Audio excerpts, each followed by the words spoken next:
Kupe and Te Wheke, retold by Axel Tutau. Kupe was a great fisherman who lived with his family in Hawaii. He went fishing every day and came home with his waka full of fish. The village had plenty of fish and were always happy. But one morning Kupe sailed to his favourite fishing spot. He set a karakia for Tangaroa to send him plenty of fish and waited. Kupe felt a fish bite on his hook, so he pulled up his fishing line, but to his surprise, there was nothing there.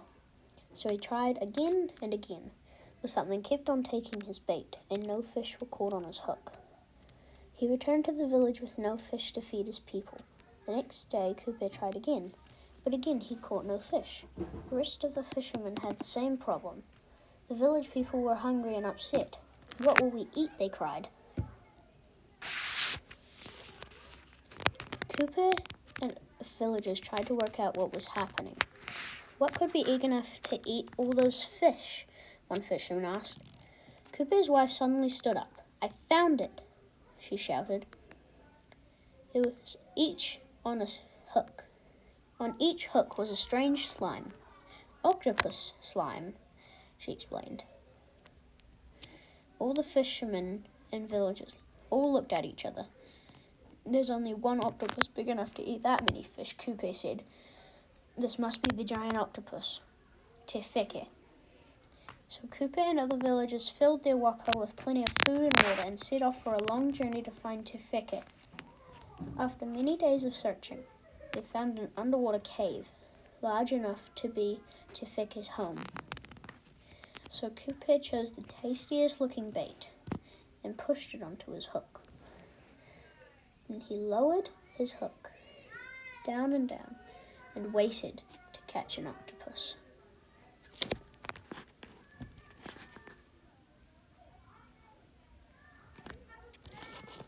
The calm water suddenly split in two, and a giant tentacle reached up out of the water toward the surprised people. The tentacle wrapped around the waka tightly, and they tried to drag it down into the ocean. The people on the waka tried to spear the tentacle with their weapons. The octopus was stronger, but we had to let go to save himself. Kupe didn't want to lose the sight of the giant octopus, so he said to his men, "Follow that octopus." And he began to cast a karakia, a spell on Te Wheke, making it impossible for him to dive down into the ocean. Te Wheke swam away across the surface of the sea and tried to escape. Kupe and his people chased Te Wheke for many days and nights. They sailed under a sky full of stars and beneath the hot sun. Storms crashed waves against the waka, and they began to run out of food and water. Kupe's wife saw a shape at the end of it. "It's a long white cloud. It must be land over there," she shouted. The people turned the waka and sailed to the cloud. As they got closer, they saw a beautiful land covered in trees. They anchored their boat and began to explore, even though they were tired after their long journey. They knew there was no time to rest. After gathering more food and water, they went off to find Te Wheke.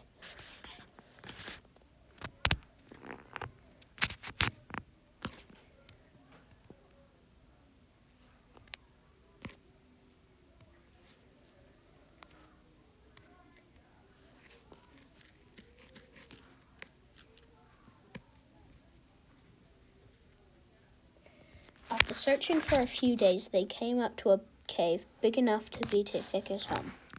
It was a dark night, and his warriors began to wait until morning to surprise Te Wheke. But Te Wheke was clever. He felt the waves when the waka arrived and knew they were here to catch him. Once he saw the people asleep, he quietly glided through the ocean, past the waka, and went south. The men woke up to the waka rocking from the waves Te Wheke made as he raced away. Kupe shouted, "Follow that octopus."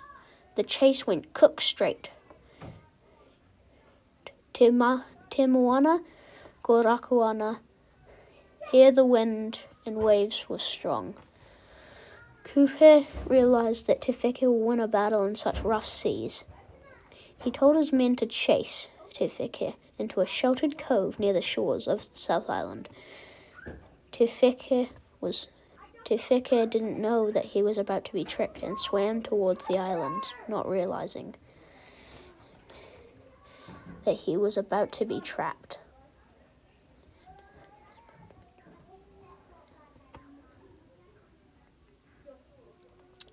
When Te Wheke realized Kupe's trick and nowhere else to run, turned around and his giant tentacles out to crush the waka. Kupe and his men were ready with their clubs and spears. They used all their strength to attack the tentacles, but it was no use. Te Wheke was too strong. But clever Kupe had another plan. He grabbed a pile of gourds from the boat and threw them into the water. Te Wheke thought the round objects were the men falling in. Te Wheke let go of the waka and plunged his tentacles down to catch them. Kupe and his men jumped onto Te Wheke. Kupe grabbed his sharpest meta and hit Te Wheke right between the eyes with all his strength. Te Wheke was knocked out. He slipped into the dark water with a great cheer. Kupe and his people returned to land to celebrate.